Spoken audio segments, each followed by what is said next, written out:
सहनावतु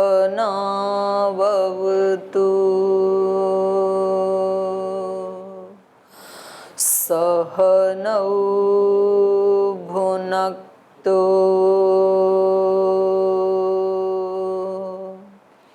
सह वीर्यं करवावहै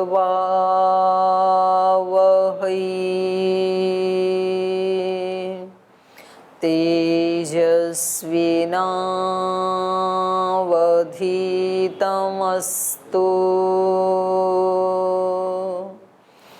मा विद्विषावहै। ओम शांति शांति शांति।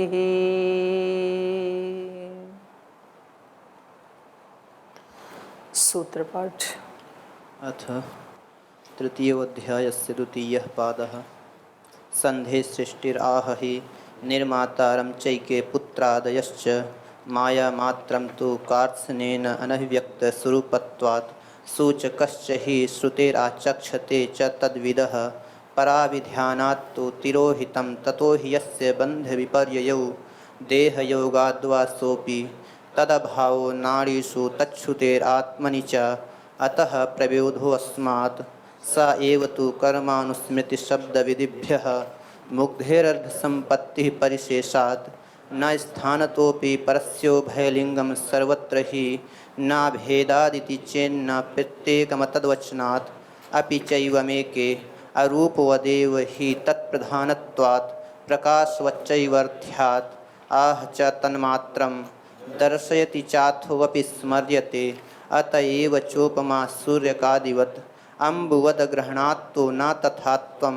वृद्धिह्रासभाक्तमन्तर्भाव उभयसामञ्जस्यादेवं दर्शनाच्च प्रकृतैतावत्त्वं हि प्रतिषेधे तति ततो ब्रवीति च भूयः तदव्यक्तमाह हि अपि संराधने प्रत्यक्षानुमानाभ्यां प्रकाशादिवच्चावैशेष्यं प्रकाशश्च कर्मण्यभ्यासात् अतो अनन्तेन तथा हि लिङ्गम् उभयव्यपदेशात् त्वहि कुण्डलवत् प्रकाशाश्रयवद्वा तेजस्वात् पूर्ववद्वा प्रतिषेधाच्च परमतः सेतून्मानसम्बन्धे व्यपदेशेभ्यः सामान्यात्तु बुद्ध्यर्थः पादवत् स्थानविशेषात् प्रकाशादिवत् उपपत्तेश्च तथान्यप्रतिषेधात् अनेन सर्वतत्त्वम् आयामशब्दादिभ्यः फलमतुपपत्तेः सुतत्वाच्च धर्मं जैमिनिरित एव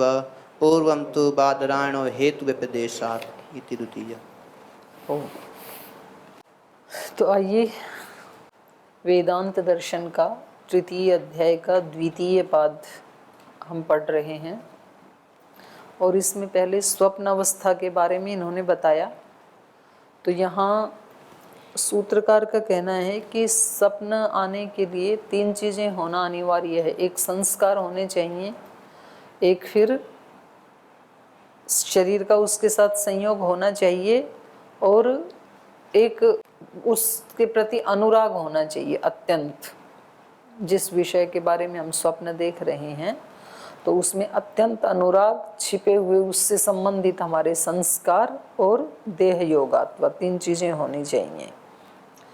तो स्वप्न अवस्था के बाद अब सुषुप्ति का वर्णन कर रहे हैं। तो कह रहे हैं सुषुप्ति में स्वप्न का अभाव होता है।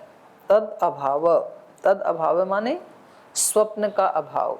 ये वो अवस्था है शरीर की जिसमें स्वप्न का अभाव होता है। नाडीषु तच्छ्रुते है।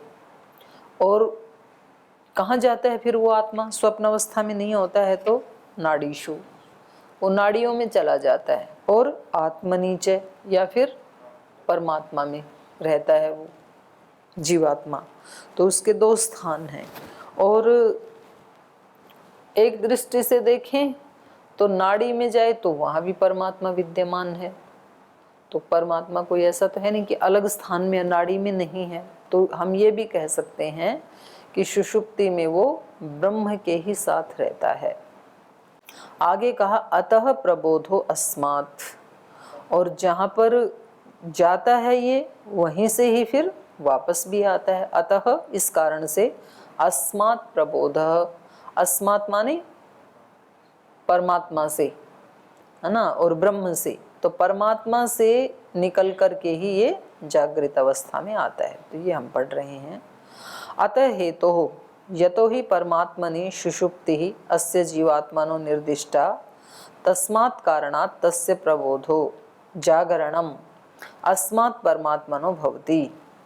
कह रहे हैं अतो हेतु यतो ही परमात्मनि सुषुप्ति अस्य जीवात्मन, ये सुषुप्ति अवस्था में परमात्मा में चला जाता है।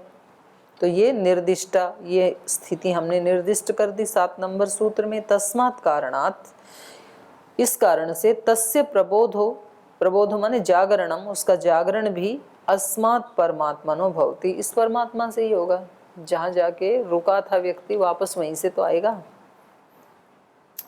उक्तम च कुत एतत् आगात, बृहदारण्यक में प्रश्न पूछा गया है, ऋषि पूछते हैं कि ये कहाँ चला जाता है और फिर ये कहाँ से आता है। कुत एतत् आगात इति प्रश्नस्य उत्तरम, इस प्रश्न के उत्तर में वहाँ पर कहा है एतस्माद् आत्मनः सर्वे प्राणाः व्युच्चरन्ति। एतस्मात् मतलब क्योंकि सब प्राण वहाँ जा कर के एकत्रित होते हैं। प्राण का मतलब है इंद्रियां, सब इंद्रियां वहीं चली जाती हैं। तो इस कारण से आत्मनः सर्वे प्राणाः, तो आत्मा के, इस जीवात्मा के सभी जो इंद्रियां हैं वो वहीं से व्युच्चरन्ति, वहीं से वापस भी आती हैं, फिर जहाँ जा कर के वो विश्राम पाती हैं वहीं से उठ करके दोबारा आ जाती हैं। तथा सतः आगम्य न विदु सतः आगच्छामये, लेकिन कह रहे हैं फिर भी सतः आगम्य आगत्य, उस सत से, उस परमात्मा से आने के बावजूद भी, परमात्मा के पास से लौट के आया है ये, लेकिन तो भी न विदुहु सतः आगच्छामहे, तो भी जानता नहीं है इस बात को कि मैं परमात्मा से मिल करके आया हूँ, परमात्मा के पास से आया हूँ। जैसे मानो आप किसी ऋषि के पास मिलने जाते हैं तो फिर आते समय भावों में, विचारों में वही चल रहा होता है ना कि हम उनसे मिल के आए हैं। ऐसा हमें उठ करके अनुभूति नहीं होती है कि हम ब्रह्म से मिल करके आए हैं, जो इस सारी सृष्टि का मालिक है उससे मिल के आए हैं। तो मिलते जरूर हैं, सब मिलते हैं, लेकिन अनुभूति नहीं होती है। तो किया आपने प्रयोग सोते समय ब्रह्म के पास जा रहे हैं या आते समय कि ब्रह्म के पास से आ रहे हैं, ऐसे याद आया कि नहीं आया? 2-3 दिन में किसी को भी नहीं आया तो कोई बात नहीं, ट्राई अगेन, आज फिर दोबारा प्रयास करो। सोते समय ये याद रखना कि अभी ब्रह्म की गोद में जा रहे हैं, और सुबह उठ के फिर याद करना कि वहाँ से आ रहे हैं, ब्रह्मलोक के वासी हैं हम। कोई पूछे भाई कहाँ से आ रहे हो, तो बोलना ब्रह्मलोक से आ रहा हूँ। तो दूसरे बोलेंगे कि कुछ ठीक ठाक तो हो आज कैसे ओल पचोड़े उत्तर दे रहे हो आप? बोले ना ना, आज तक दे रहा था उल्टे सीधे उत्तर, ये ही सही है, ब्रह्मलोक से आए, ब्रह्मलोक के वासी हैं हम तो हो सकता है कुछ लोग फिर आपको कुछ दवा औषध देने की भी बात कहें कि भाई इनको कुछ तो खिलाओ, लेकिन आप, ऐसे भी होता है कि उनको लगता है कि भाई कुछ तो हो गया, वो जबरदस्ती भी खिलवा देते हैं। आया था ना एक ब्रह्मचारी यहाँ पे, आप तो इंटरव्यू में साथ थे, तो बोल जी मेरे घर वालों ने ना, ये मैं ऐसी बातें कर रहा था तो बोले मेरे को जबरदस्ती वहाँ पर भेज दिया कि किसी साइकोलॉजिस्ट के पास, कि ये ठीक नहीं है हमारा लड़का, गलत बातें कर रहा है, मतलब अध्यात्म की बातें करना गलत बातें हैं। तो यहाँ भी ऐसे हो सकता है। तो कह रहे हैं कि यद्यपि ये प्रतिदिन उसी से आता है, जिस ब्रह्म में जाकर के रात को ये रहता है उसी से आता है, लेकिन विडंबना यही है कि वहाँ से आकर के भी जानता नहीं है ये आत्मा कि मैं वहाँ से आया हूँ। सतः आगच्छामहे, अगर ये ध्यान रहे तो फिर तो उस ब्रह्म के बारे में ही फिर विचार भाव सब वही चलेंगे। स एव तु कर्मानुस्मृति शब्द विधिभ्य, कह रहे हैं स एव तु, वो स एव माने वो जो सुषुप्ति में गया था वही तो वापस आता है। ये कैसे पता लगा? बोल भाई ये भी तो हो सकता है कि जो एक बार ब्रह्म के पास गया वो गया सदा सदा के लिए। ब्रह्म के पास जाके कोई वापस थोड़ी लौटते हैं। तो बोले ये भी तो सुनिश्चित कर लो कि ये वो ही है कि कोई और आया है अभी उठ करके। तो बोले नहीं, वो ही आता है वापस। कैसे पता लगा? कर्म, उसके कर्मों से पता लगता है। अनुस्मृति, उसकी स्मृति से पता लगता है। और शब्द विधिभ्य, और शब्द प्रमाण भी यही कह रहा है कि जो गया था वही वापस आ रहा है। नींद के समय जो गया था ये आत्मा वही है। तो उसके कर्मों से कैसे पता लगता है? और स्मृति और शब्द प्रमाण से ये भाष्य में पढ़ते हैं। सुषुप्ति दशायां जीवात्मा चेत परमात्मनि अवतिष्ठते अस्मादेव च तस्य पुनः प्रबोधो भवति। सुषुप्ति दशायां, सुषुप्ति की दशा में, अवस्था में, जीवात्मा चेत परमात्मनि अवतिष्ठते, यदि ये जीवात्मा परमात्मा में प्रतिष्ठित हो जाता है तो अस्मादेव च, इसी कारण से, इसी हेतु से, तस्य पुनः प्रबोधो भवति, उसी का ही दोबारा जागरण होता है। जो गया था वही वापस आता है।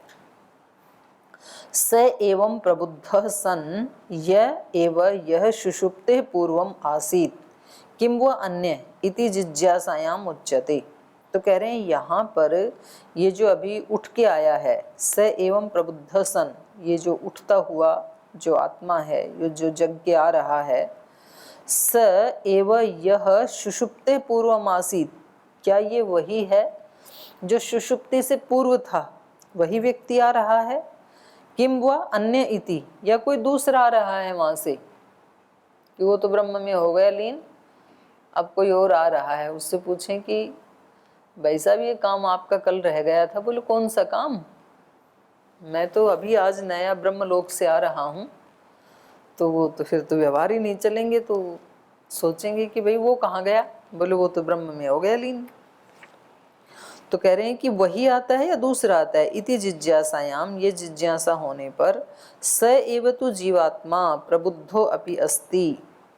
तो कह रहे हैं ये वही आत्मा है जो अभी जग करके आया है। स यह खलु सुषुप्तः पूर्वम आसीत, जो सुषुप्ति से पहले, सोने से पहले जो जीवात्मा था, ये वही उठ करके आ रहा है। कुतो अवगम्यते, ये कैसे पता लगा?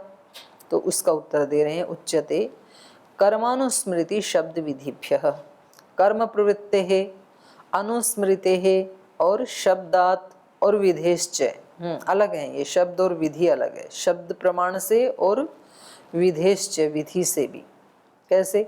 तत्र प्रथमो हेतु कर्म प्रवृत्ति ही, पहला हेतु ये है कि जिस कर्म को करते हुए सोया था अगले दिन उसी काम में लग जाता है। मानो कोई खेत की कटाई करते करते शाम को आया था, तो सुबह उठ के फिर अपनी दरांती लेके उधर ही चला जाता है, तो उसी काम में लग जाता है। कस्सी से कोई खड्डा खोद रहा था और वो शाम को सो गया, सुबह फिर उठते उसी में लग जाता है। कोई अष्टाध्यायी के सूत्र याद करते करते या दर्शन याद करते करते सोया था कि भैया आज यहाँ तक हो गया, तो अगले दिन फिर उससे आगे स्मरण करने में लग जाता है।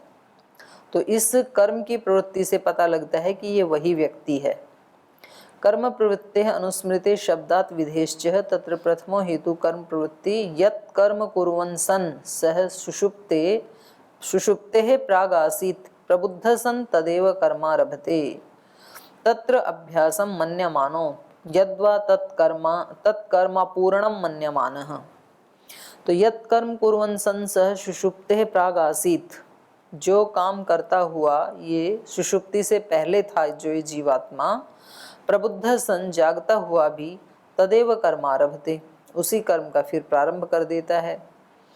क्यों कर देता है? तत्र अभ्यासम मन्यमाने, या तो उसका अभ्यास करने के लिए कि भाई यहाँ तक का अभ्यास कल हो गया था, यद्वा, या फिर तत्कर्म अपूर्णम मन्यमाने, या फिर वो कर्म पूरा नहीं हुआ था तो अपूर्ण था, तो इसलिए लग जाता है दोबारा उसी में।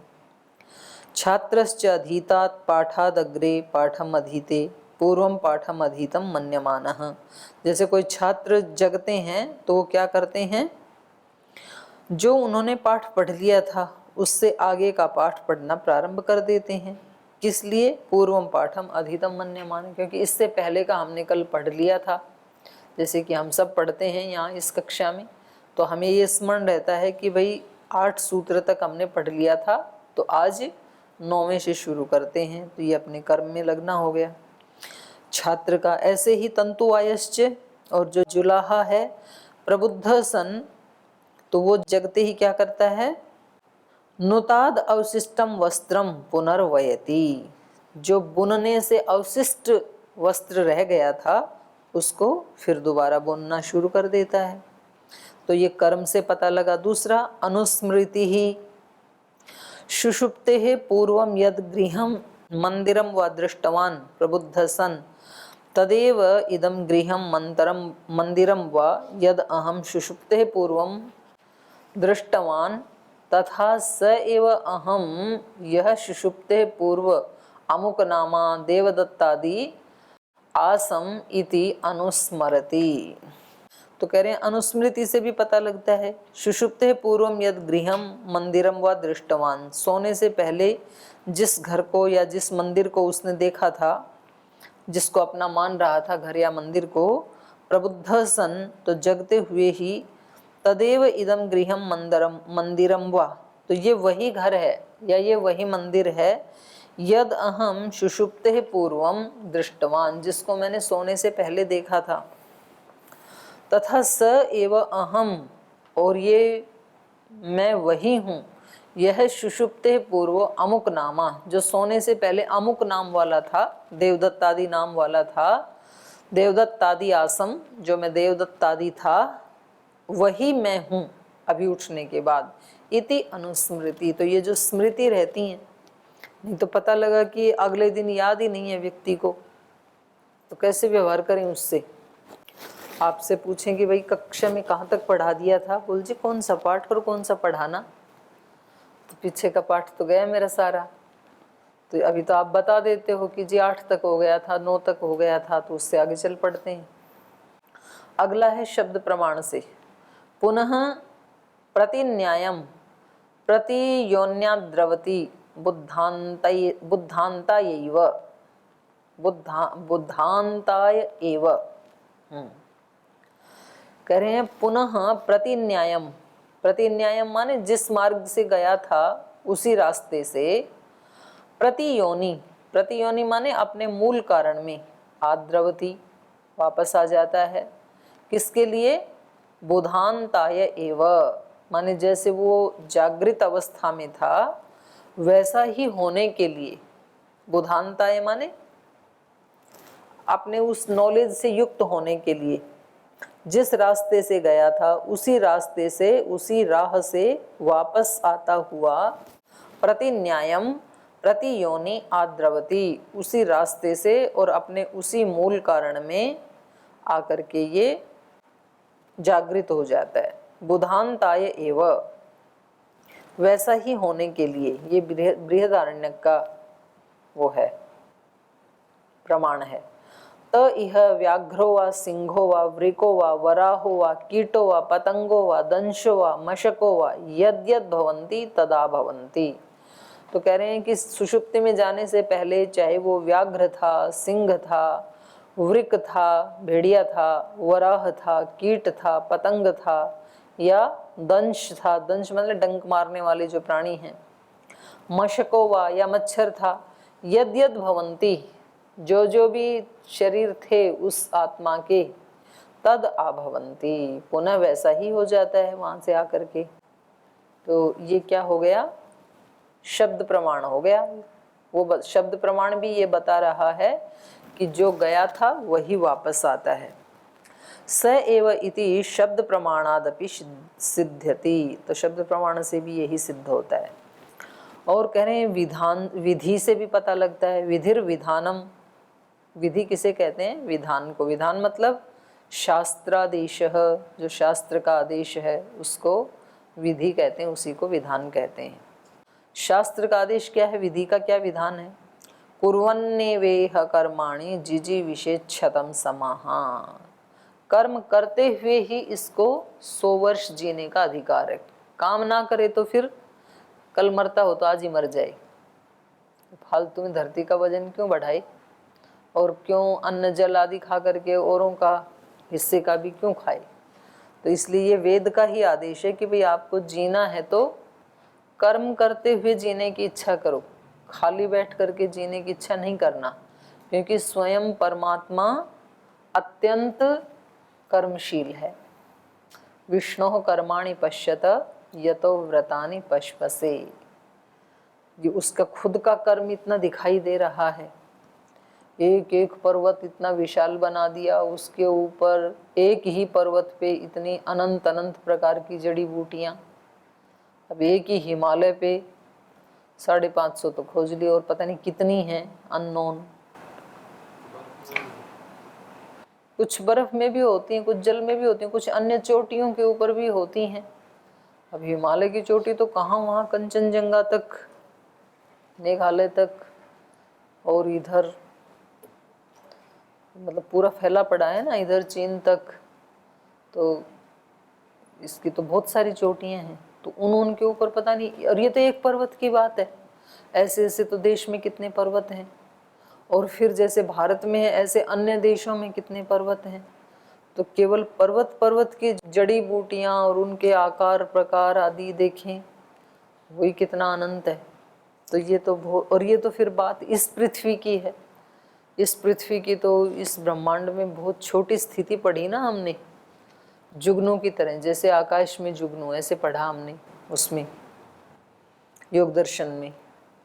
तो ये सारे कर्म करता है ईश्वर। तो जब वो स्वयं इतने कर्म करता है तो वो निठिल्ली आत्माओं को तो क्या पसंद थोड़ी ना करता है। फिर जिस आदमी की खुद की जैसी प्रवृत्ति होती है वो वैसी ही आत्माओं को पसंद करता है या नापसंद करता है। तो इसलिए कह रहे हैं कि यहाँ शास्त्र का आदेश है कुर्वन्नेवेह कर्माणि, इह कर्माणि कुर्वन्न एव, काम करते हुए ही जिजीविषेत् क्षतं समा।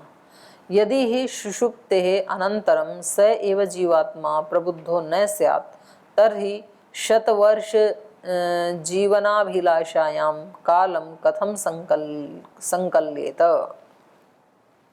संकल्येत।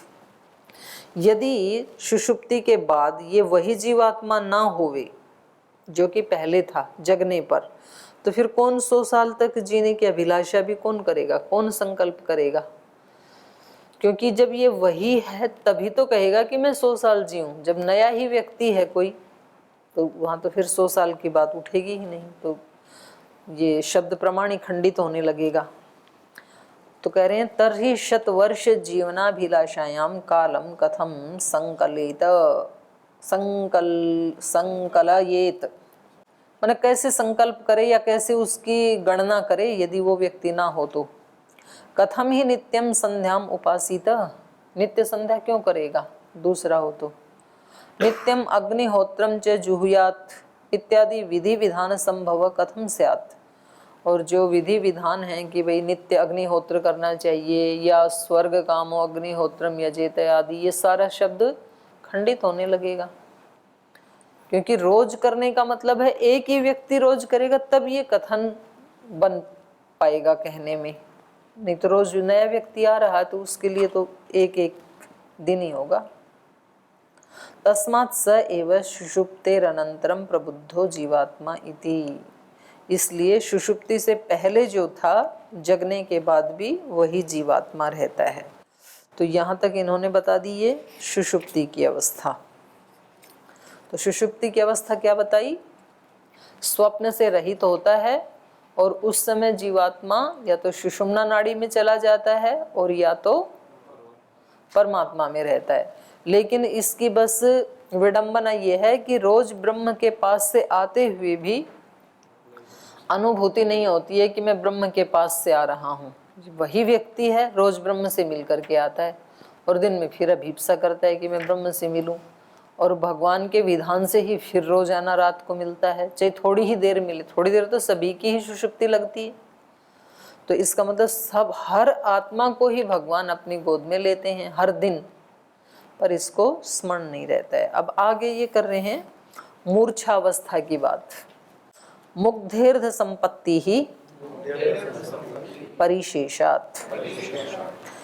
तो कह रहे हैं मुग्धे, मुग्धे माने मूर्छा अवस्था में, अर्ध संपत्ति ही, आधा ज्ञान रहता है। सुषुप्ति में जो जो ज्ञान थे या जो उसकी अवस्थाएं थी सुषुप्ति की, उससे अर्ध संपत्ति ही परिशेषात्। परिशेषात् माने बाकी की जो 3 अवस्थाएं हैं उनसे शेष ये अवस्था कौन सी है, उन 3 से अलग है। माने ये जो अवस्था है ना ये जागृत अवस्था है, ना ये स्वप्न अवस्था है, ना ये सुषुप्ति अवस्था है। तो परिशेष न्याय से कौन सी है ये मूर्छा अवस्था है। मुग्धे मूर्छिते मूर्छां प्राप्ते सति जीवात्मनि सुषुप्तेः अर्धगुणवशात् भवति अर्ध संपत्ति अर्ध संप्रसाद संप्रसाद भावापत्ति ही।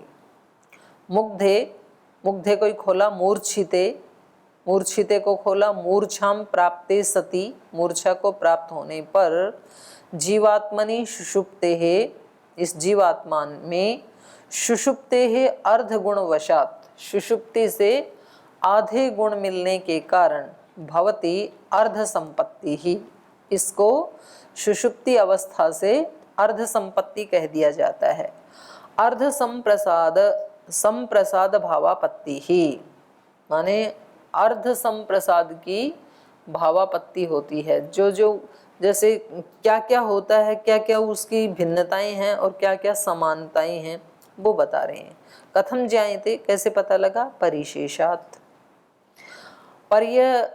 पर्यवशिष्टत्वाद अन्य अवस्थाभ्यो ही सा पर्यवशिष्यते। तो कह रहे हैं कि ये पर्यवशिष्टत्वाद, उनसे शेष रहने के कारण, अन्य अवस्थाभ्यो ही सा पर्यवशिष्यते, अन्य अवस्थाओं से ये शेष बची हुई अवस्था कही जाएगी। कैसे, न सा तासु प्रसिद्धासु अवस्थासु अंतर्भवती। वो जो प्रसिद्ध 3 अवस्थाएं हैं उनमें किसी के भी अंतर्गत ये नहीं आती है, उनसे तीनों से ये अलग है। मूर्छायाम न जागृत व्यापारो न च स्वप्न दर्शनम न ही सुषुप्तेः सर्वाणि लक्षणानि तत्र उपलभ्यन्ते। कह रहे मूर्छित अवस्था में, मूर्छा अवस्था में न जागृत व्यापारो, न तो जागृत अवस्था की तरह व्यापार आदि होता है, न स्वप्न दर्शनम, न ही कोई स्वप्न का दर्शन होता है, न ही सुषुप्तेः सर्वाणि लक्षणानि, और न ही सुषुप्ति के सारे लक्षण होते हैं उसमें मूर्छित अवस्था में। तत्र उपलभ्यन्ते, न ही सारे लक्षण मूर्छित अवस्था के प्राप्त होते हैं। किंतु तत्र सुषुप्तिवत् अवतिष्ठते शरीरम सुषुप्तिवद अवभासते अंतरात्मनि। बल्कि वहाँ क्या होता है, सुषुप्तिवत अवतिष्ठते, सुषुप्ति की तरह से वहाँ पर रहता है मूर्छा में। शरीरम सुषुप्तिवत अवभासते, शरीर सुषुप्ति की तरह से ही अवभासित होता है अंतरात्मनि, आत्मा में। तो ये हो गया समय, ये फिर बची गया तो इसको कल पूरा करेंगे। तो ये 2 अवस्थाएं हो गई, 3 हो गई, जागृत, स्वप्न, सुषुप्ति, और चौथी है मूर्छा। इसको कल पढ़ेंगे।